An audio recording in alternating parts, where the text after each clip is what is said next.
Hello, I'm Retha Martin, and I'd like to tell you a little bit about myself. I am a certified hypnotherapist. It was a long haul to become a certified hypnotherapist for me. And I'd like to tell you a little bit about my story, because by telling you a little bit about my story, you'll understand where I came from and know that if I can do it, anyone can do it. I started out as a very, very shy child. I grew up in the country. My mother didn't drive. My father worked nights.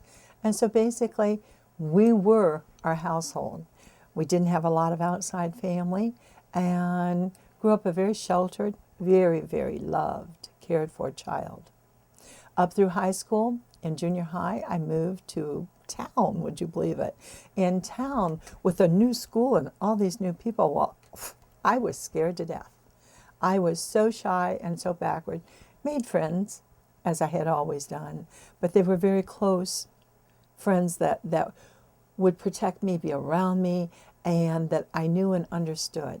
To step out to a new realm would have been very, very hard for me at that point. Made average grades. Never said I was the smartest on the block, but I enjoyed school. I loved school. And miss a day of school? Wouldn't think about it because I enjoyed it so very, very much. Up through high school. Right out of high school, I married a man from Texas. He came locally to be in the service or for a special maneuver in our area. Met him, married him, went from Ohio to Texas, and I was so frightened. I was so shy, didn't know what to do with myself, put on a tremendous amount of weight, had to learn to live without my mom and dad, and it probably was the most frightening thing that I've ever done. When my husband was out of the service, one day I said, I think we need to go back to Ohio to visit my parents. When we got back to Ohio, I said, find a job, I'm not leaving. I'm staying, I'm going to be here. Had 4 wonderful children. Went through 2 marriages, 3 by the first husband, 1 by the second. Always shy. Always afraid I was never pretty enough, afraid I wasn't smart enough, afraid I wasn't enough. I kept the depressions and the fears going until my mid-40s. I was a person that read all the time, because when I read, I could become that person. Any of you that have ever read a good novel, you know you can step into their shoes. You can be beautiful. And they're always so smart, and they're always wealthy, and I could be all those things. And so I would step into the role of each of my people in the novels. And then one day I thought, I'd like to become a hypnotist.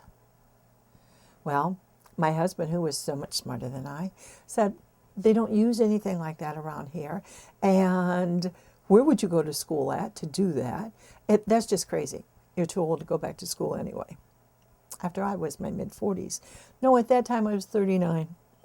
And so I let that go because he was so wise, And by the time I was 44, I woke up one morning and I thought, I'm going back to school.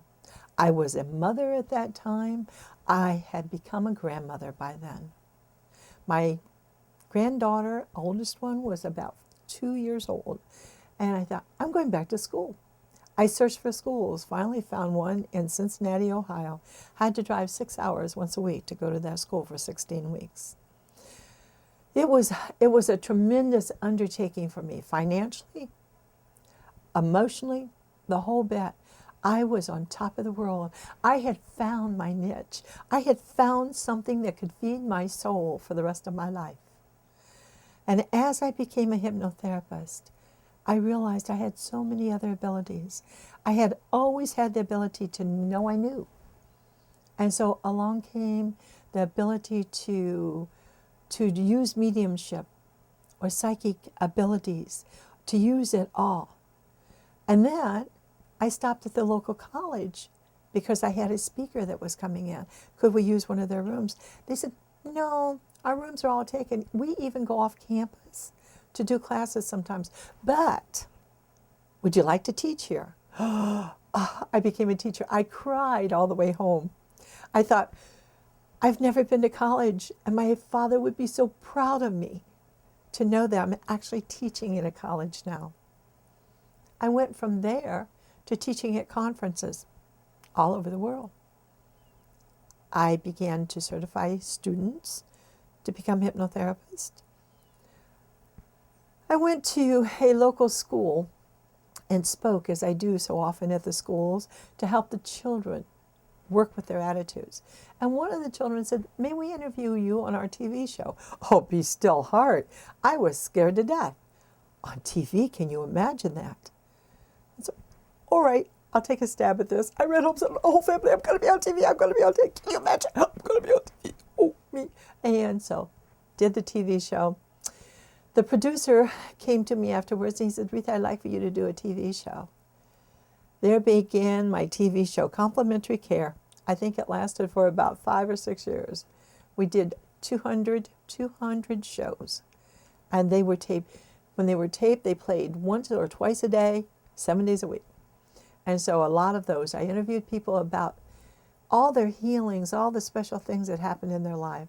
I talked about hypnotherapy and the changes it could make in your life. Along came great-grandchildren. So here I've been a mother, a grandmother, and a great-grandmother.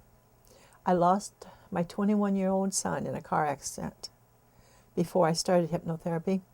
Actually, that's not true. I had graduated from my classes in December, the end of December, and he was killed in a car accident in March.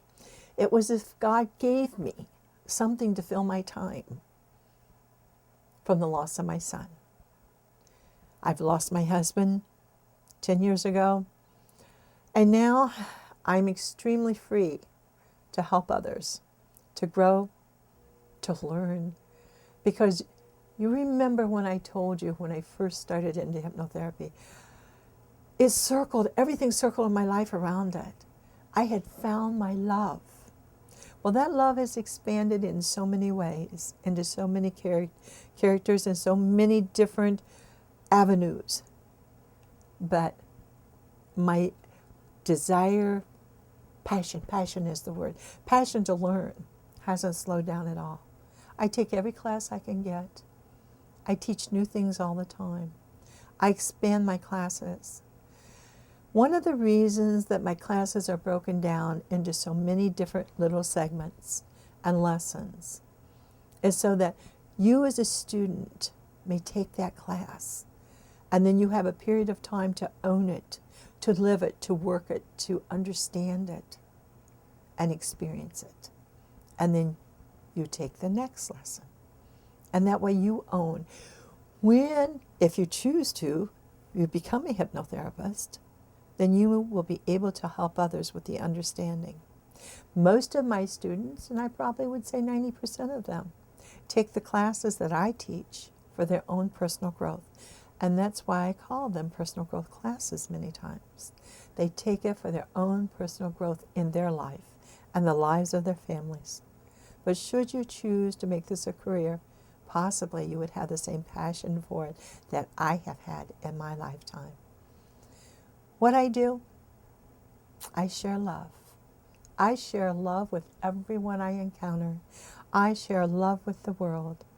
I've been able to receive so much acknowledgments for the things that I do, as we see, from the people writing notes and letters telling me the changes in their lives. I tell you, I am just the coach. You are the one that makes changes in your life. I can coach, and you can take action. And together, we can change the world.